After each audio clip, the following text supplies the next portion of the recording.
najbolj pogrešam druženje s prijatelji? Najbolj pogrešam sošolke, pa itak frendice, ene. Pa seveda popoldneve, ki smo jih skupaj preživele. Pogrešam druženje s prijatelji in zabavo, ki smo jo imeli. Najbolj pogrešam druženje s prijatelji.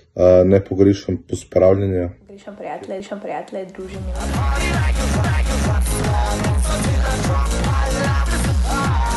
Jaz bi rekel, da najbolj pogrešam prijatelje, pa to, da lahko se prosto gibaš. Я очень скучаю по своим одноклассникам, по школе и по любимым предметам.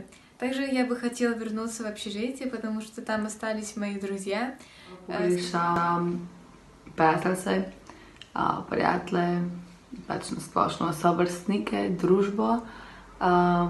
Mislim, da je tudi zelo velik del pač našega življenja pri taki starosti. Rad se vračam na dijaški dom zaradi družbe in zaradi tega, ker je lažje hoditi v šolo, kot pa res. Pač je bilo dosti zabavno, ne? Ker je vedno bilo smešno in ker smo se vedno dobro pogovarjali. Zaradi tega, ker se lahko pogovorimo vsem, imamo pač skozi smo skupaj, imamo se fajn. Ker je udoben. Tam imamo pa natančen določen jad, ko staneš, toliko imaš čas, se zritaš, greš v šolo.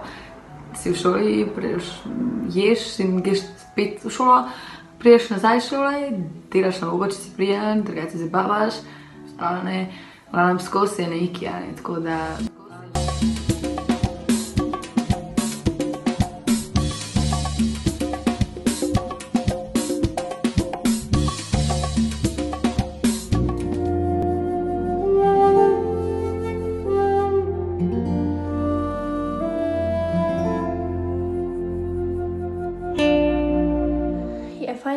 Je fajn, da jih imamo, zato ker pač se pogovorimo v vsem. Srečanja so cool. Kakor sem pa bil, je pa kar redo. Каждый вечер после ужина мы молимся всей семьей и благодарим Бога за этот прекрасный день. Ampak osebno, če mi skrb zmorno, recimo pred spanjem, se pač malo bolj mirim. Ponavadi tudi imamo kakšne take stvari, da povemo, zakaj danes hvaleža, ali pa kdaj zga. In to ti v bistvu nekako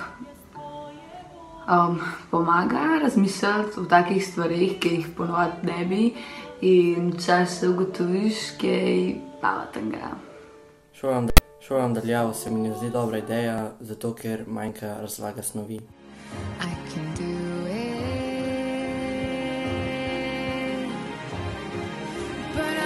Čeprav zdi čisto v redu, ampak doma ni tako zabavno kot v šoli. Mislim, raje bi šla v šolo nazaj.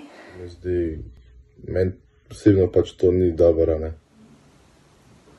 Pa raje vidim, da sem kar v šoli, ker sem s tem v bistvu prisiljena okolje, te prisili, da dejansko nekaj narediš.